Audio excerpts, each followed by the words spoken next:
Bonsoir, bonsoir et bienvenue dans ce défi du jour 8. Et oui, jour 8 dans le cadre donc du défi des 21 jours pour manifester les désirs de ton cœur. Alors, peut-être que déjà, nous arrivons au 8e jour, peut-être qu'il y a déjà des choses qui ont bougé entre le jour 1 avec le battleur, souvenez-vous, où je vous ai fait faire une méditation pour vous inviter à vraiment vous connecter à vos désirs du cœur et non pas ceux de votre mental. Puis, le jour 2, vous avez été invité à les écrire, ces désirs du cœur. Oui, c'est important puisque ça permet en fait de les sortir de sa tête. Le jour 3, de les dire verbalement aussi, de poursuivre le processus de manifestation, voire de commencer à aller chercher des infos. En jour 4, une invitation à faire votre rétro-planning. Voilà. Quel pas suivant pouvez-vous faire jour 5, eh bien, avec le pape, c'était apprendre à déléguer. Voilà, qu'est-ce que vous pouvez déléguer? Et oui, comment organiser vos désirs de cœur pour vous focaliser sur ce qui vous, voilà, sur ce qui est le plus important. Le jour 6, avec l'amoureux, voilà, c'était se reconnecter encore plus avec notre expansion d'amour inconditionnel, avec la méditation. Jour 7, c'était hier, le chariot, une invitation à aller explorer un endroit que vous ne connaissez pas. Ça peut être un chemin, une rue. Voilà, ça peut être des choses toutes simples là où vous êtes, autour de chez vous, pour dire à votre cerveau, bon, allez, on se met en route là pour aller vers quelque chose de nouveau que je ne connais pas forcément. Le mat invite à vraiment, c'est aussi cette expression de l'instant présent, c'est je me mets en mouvement, voilà. Je sais que je vais quelque part, même si je ne sais pas encore où, mais j'y vais. Voilà. Et donc, le mat, ce soir, nous amène au jour 8, au jour de la justice, la 8e. Alors, attendez, hop, voilà. La 8e arcane. Ouais, est-ce que ça fait un reflet? Alors, attendez. Peut-être vous la mettre de ce côté-là, il y a peut-être moins de reflets de lumière. Hop. Ou c'est peut-être pareil. Bon. L'important, c'est que vous voyez que cette justice, c'est bien, c'est un personnage de face, en fait. Bonsoir, Francine de Dordogne. Donc, c'est ça qui est sympa avec ce défi, c'est que voilà, on continue à se promener dans la France. Donc, j'aime bien le concept.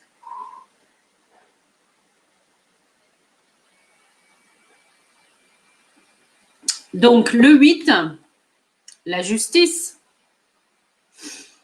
nous invite, voilà, c'est un personnage qui regarde les choses en face. Coucou Dominique, bonsoir Michel de Toulon. Dominique de Dinan, vous voyez, on voyage dans la France. C'est super. Donc, je disais, oui, que le 8 nous amène aussi quelque part à être dans le côté concret des choses. 8, c'est 2 fois 4. Donc, souvenez-vous, le 4, l'empereur, on passe à l'action. Donc là, on a le 4 en double. Donc, mais c'est la structure aussi. Avec le 8, on va trouver, puisqu'elle s'appelle la justice. Donc, la justice, c'est quoi? C'est aussi les règles de fonctionnement. Dans le concret, voilà. Par extension, c'est la loi, bien sûr, mais là, bon, c'est pas la loi, comment dire, avec le code civil, tout ça qui va nous intéresser ce soir. C'est plutôt la notion de règle. Et vous allez voir comment. Alors, j'espère que déjà, les 7 premiers jours vous ont amené dans une nouvelle dynamique, en fait. C'est ça. Et voilà, soyez attentifs et attentives à ce qui se présente à vous en fonction de vos désirs du cœur. Et puis, ben, s'il y a un autre projet qui se présente et qui n'était pas sur votre liste, mais que voilà, mais que ça match avec votre cœur, hein, on est bien d'accord. Vous n'avez pas besoin de me demander la permission. Bon, est-ce que je dois y aller ou pas? C'est voilà, ok, hein. Pourquoi je vous dis ça? Parce que la justice renvoie aussi à la prise de décision. Des décisions, nous en prenons à chaque instant dans notre vie. Et une prise de décision, elle concerne un instant T avec un certain nombre de données que nous avons. Et oui, avec un certain nombre d'informations que nous avons par rapport à une prise de décision, nous allons nous positionner voilà, par rapport à tel aspect. Mais il se peut que le lendemain, où vous avez pris une décision, eh bien, de nouvelles données arrivent. Hein. Ça peut être un confinement surprise. Ça peut être le chéri qui débarque à l'improviste. Ça peut être votre employeur qui vous propose une promotion.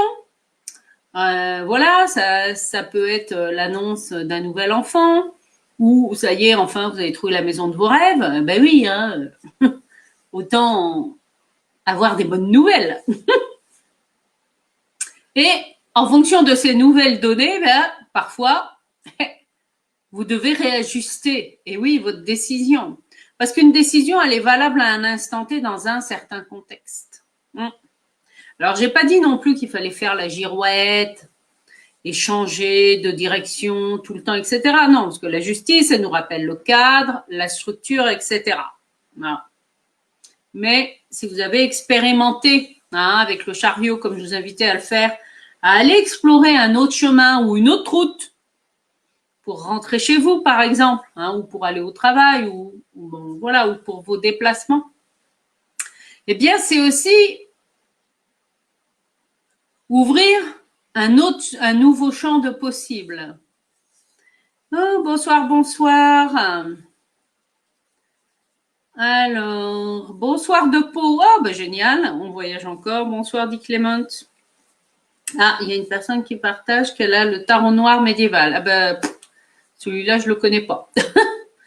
C'est pour ça que dans l'enseignement du tarot, j'utilise, ben là, c'est la version de Grimaud.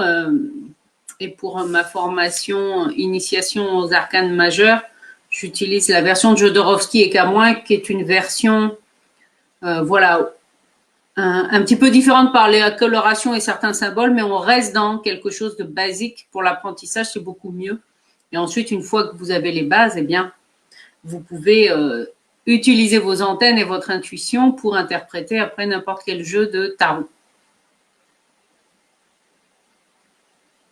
Alors, oui, je disais par rapport à la décision. La justice nous confronte à ça, à faire un choix. Un choix pragmatique, choix A, avantage-inconvénient, choix B, avantage-inconvénient.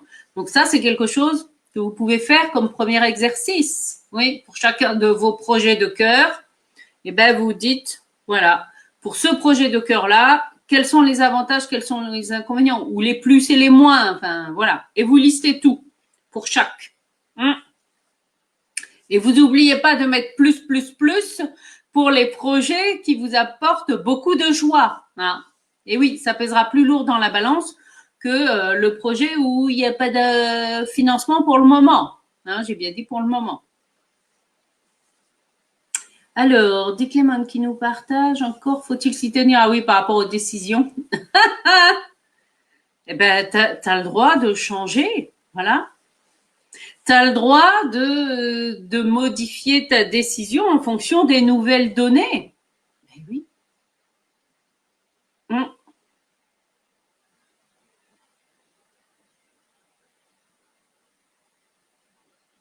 Après, comment dire?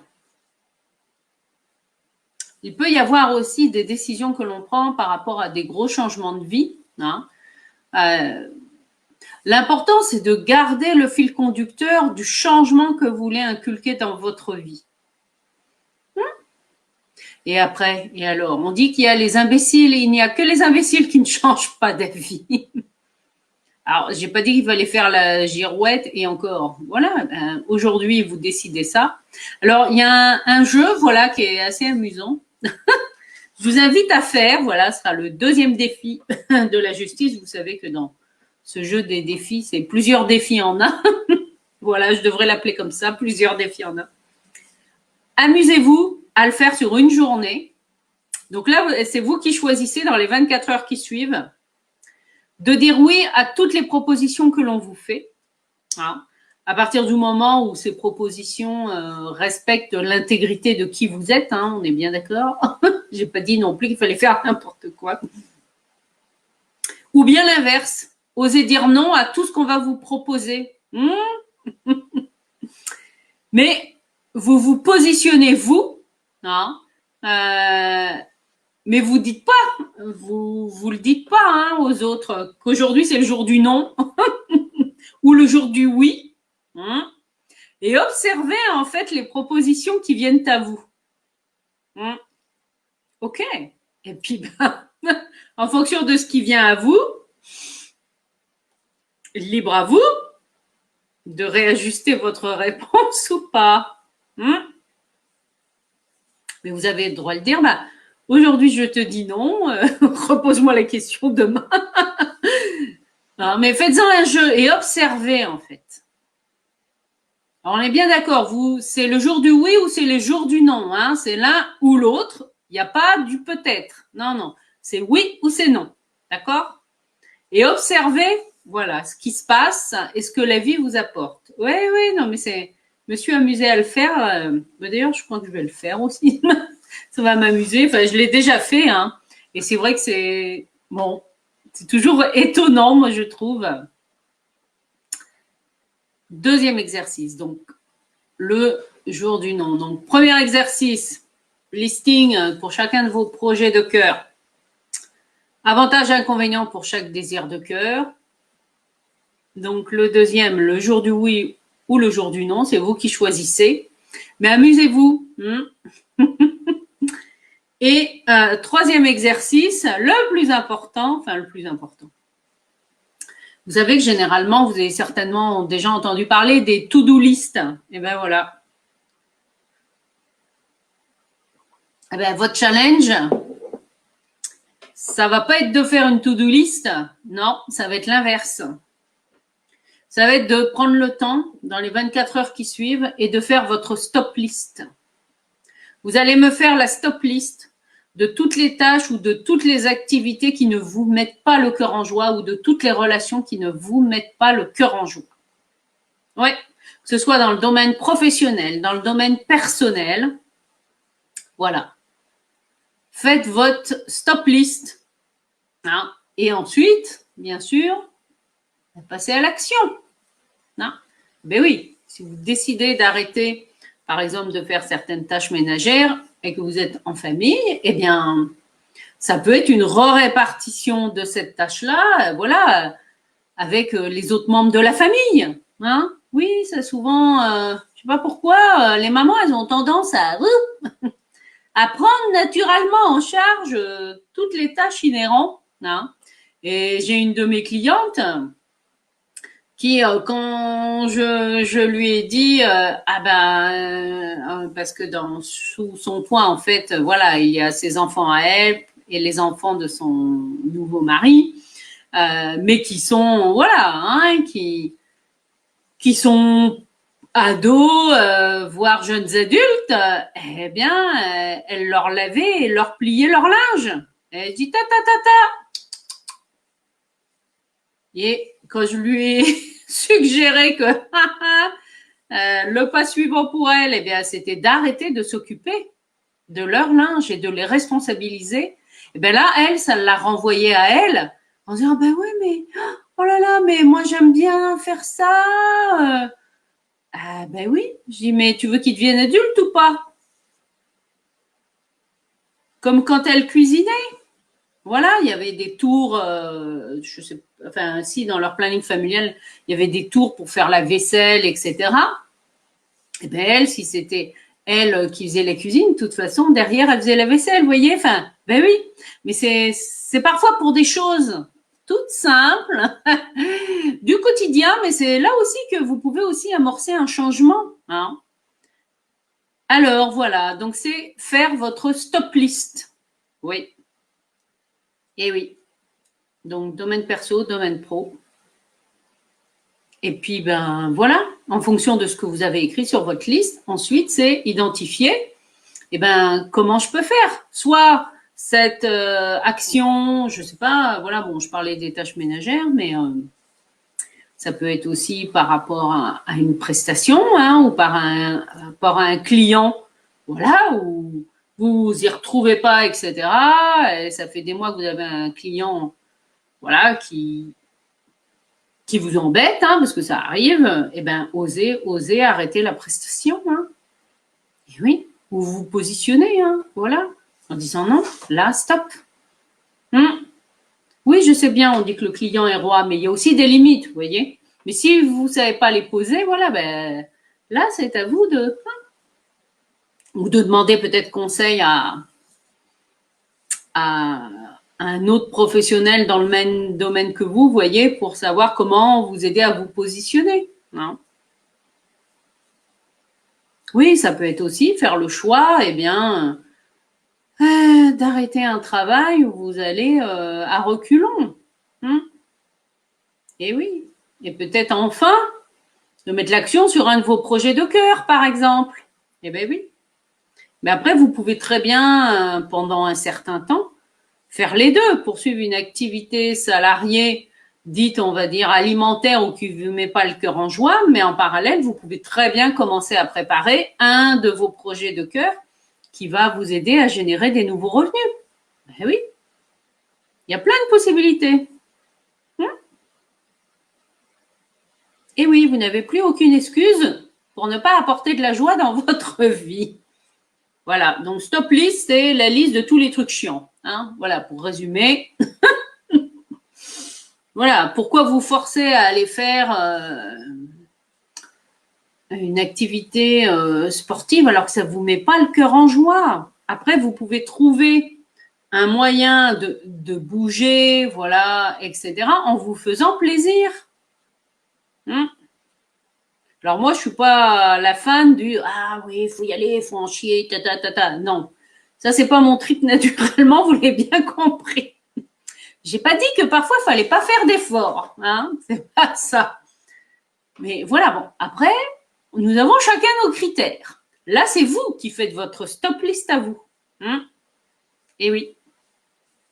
Et oui, ça peut être aussi arrêter de courir à droite à gauche pour amener, je sais pas moi, un de vos enfants au basket, au piano, au ping-pong, etc. Et puis peut-être essayer de vous organiser, par exemple entre parents, hein, voilà, avec les autres jeunes, pour se relayer, hein, et pour voilà. Vous n'êtes pas obligé de tout faire tout seul. Et si vous vivez seul, eh ben, il y a aussi des choses que vous pouvez faire le choix d'arrêter de faire. Voilà. Après, ça peut être eh ben, d'apprendre à déléguer ce que vous trouvez chiant. Ben oui. Et puis, ben, si c'est une relation, par exemple, qui vous enquiquine, je vous avais donné, je crois, je ne sais plus si c'est pendant le défi, si il me semble qu'on en a parlé, ben voilà, la technique de bonhomme allumette. Hein. Allez dans une des vidéos du défi. Voilà, ça peut déjà vous aider à prendre, vous voyez, à lâcher du lest, à prendre du recul, etc. Mais tout part d'une décision. Hein. Là, on y arrive, voilà, ça fait 7 jours que vous explorez des choses. Et bien là, le 8e jour, c'est qu'est-ce que vous décidez. Et c'est quoi vos désirs de cœur là qui sont importants pour vous? Parce que ça, il n'y a que vous qui pouvez les définir. En étant honnête avec vous-même. Oui, oui, parce que la justice, elle nous remet en fait face à notre authenticité. Et oui. C'est ça aussi. Hein. Qu'est-ce que vous vouliez pas voir? Là, la justice, c'est fou. Je regarde les choses en face. Ok, ben oui, si vous avez du mal à boucler les fins de mois, si c'est difficile, eh ben peut-être que la solution pour arrêter de boucher les trous financiers, etc., c'est aussi d'aller demander de l'aide. Eh ben oui, parfois c'est ça, hein, mais notre ego, il n'aime pas trop.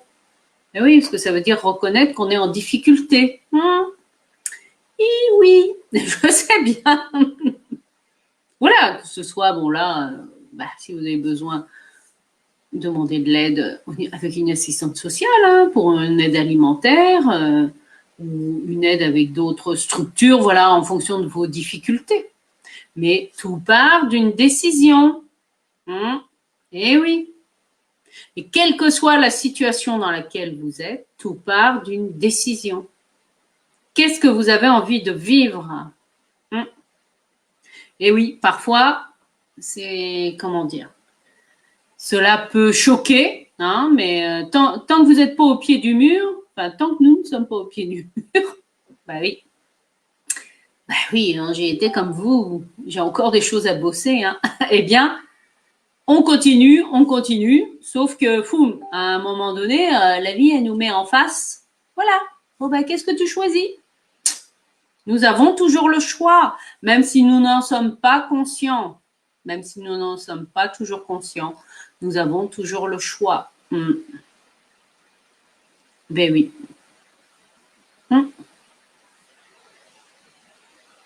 Voilà ce que je voulais partager avec vous pour ce défi du jour 8, tout un programme. Donc, avantages, inconvénients, hein, exercice numéro 1 pour chaque désir du cœur. Voilà, ou chaque projet. Hein. Deuxièmement, déterminer le jour du oui, le jour du non. Ah ben oui. Et soyez à l'écoute de ce qui se passe. Et puis, troisièmement, faire votre stop list. Oui. Tout ce qui vous encombre, tout ce qui vous énerve. Bon, c'est sûr que si c'est vos enfants qui vous énervent, vous ne pouvez pas les brader. Hein. Non, mais peut-être trouver des solutions. Hein. Voilà, si vous êtes en famille, hein, pour faire des enfants, il faut être au moins 2. Hein. Donc, voilà, ça peut être aussi de solliciter l'autre parent, ou ça peut être solliciter la famille, hein, ou des amis proches pour prendre le relais, peut-être une soirée ou une journée pour que vous puissiez souffler. Eh bien oui, oui, c'est possible. Et puis après, en fonction de votre situation, soit c'est vous rendez service à un ou une amie, ou c'est, les nounous, c'est leur métier, hein, s'occuper des enfants. Enfin, en fonction de leur âge, bien sûr. Voilà. Écoutez, j'espère que ça résonne. Alors, je vois pas les commentaires là. Je vois qu'il y a du monde de connecté.